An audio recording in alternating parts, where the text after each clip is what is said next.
Northwest is 6:53 on the dot. Time to get you ready for your Tuesday with your morning sprint. Mark Peterson keeping an eye on some freezing rain that could be heading our way today. But first, we're going to go live to Caroline Flynn. She is in a north central neighborhood where Spokane police shot and killed a man last night.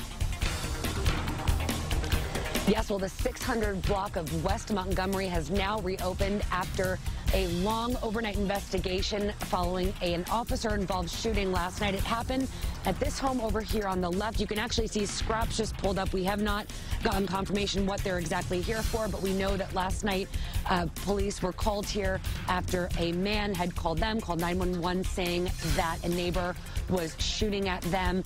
Everything happened rather quickly after that. Police arrived in 30 seconds, and 2 minutes later, they had shot at the person. That man is now deceased. All right, we do have the weather that's heading our way, and we're picking it up on the radar as it continues to come in. It's through the Yakima Valley. It's starting to make its way in. We're expecting it into our side of the world coming up a little later on this afternoon. Noon, 1, 2 o'clock, we start to see it, hear it, and then boom, it'll be over the top of us. We are going to see some freezing rain tomorrow morning. We'll talk about that coming up in a little bit. Spokane City Council has announced plans to open a new warming center to help shelter Spokane's homeless from the cold at the old National Furniture location in North Spokane. That's off Armina, just off Division. It'll become the 4th warming center in the city and help increase shelter capacity by 275 beds.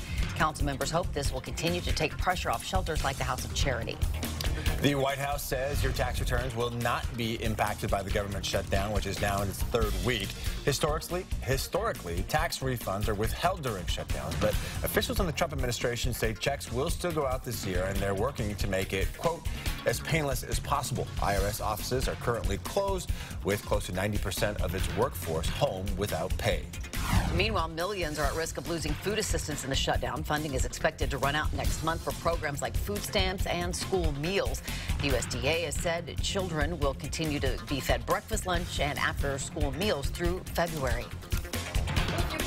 To or around the Sacred Heart area, you'll want to know about these road repairs starting today. City crews will have 1 lane blocked on McClellan Street in the area of 9th Avenue. That's just above the Children's Hospital, while they work to do a more permanent repair on a sinkhole that formed there last week. A burst water pipe caused that hole. It was temporarily patched with asphalt, but starting today, they'll be putting a stronger concrete over it. They expect that work to last about 2 weeks until the 21st. The public hearing will be held tonight on the proposed development near Beacon Hill in Spokane. There's a plan to build 48 homes in that area, and some are concerned the development may affect mountain biking trails. A recent Facebook post is calling for mountain bike riders who use those trails to attend the meeting tonight. It's at 6 o'clock at the Spokane Public Library's Hilliard branch. A 54-year-old North Idaho woman who drove her car into the Spokane River yesterday morning in Post Falls has died. That car went into the water near Templin's Marina just before 8 yesterday morning. The woman was pulled from the 36-degree water and taken to Kootenai Health, but she did not survive. Her identity has not yet been released. For the rest of the month, Riverfront Park's Loof Carousel will be closed 4 days a week for maintenance. It'll still be operating Friday, Saturday, and Sunday, though, and the gift shop will stay open all week. You may see an initiative to reduce car tab prices on your ballot this year in Washington. Anti-tax activist Tim Eyman says he has collected enough signatures to send the measure to the legislature. The initiative would return car tab fees back to $30 and would meet a financial blow to cities and towns, including Spokane, which charge additional vehicle registration fees.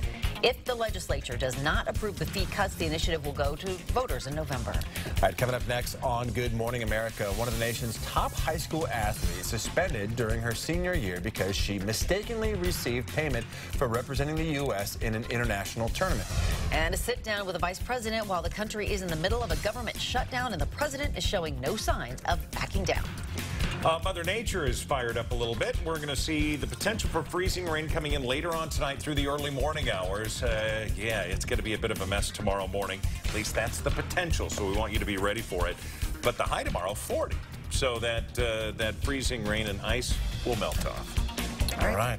Mark, thank you very much. Don't forget, it's his birthday today, if you haven't heard already. Hey, now to Good Morning America.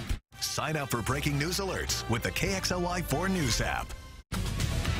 See breaking news in your area or have a story idea? Then contact KXLY 4 News.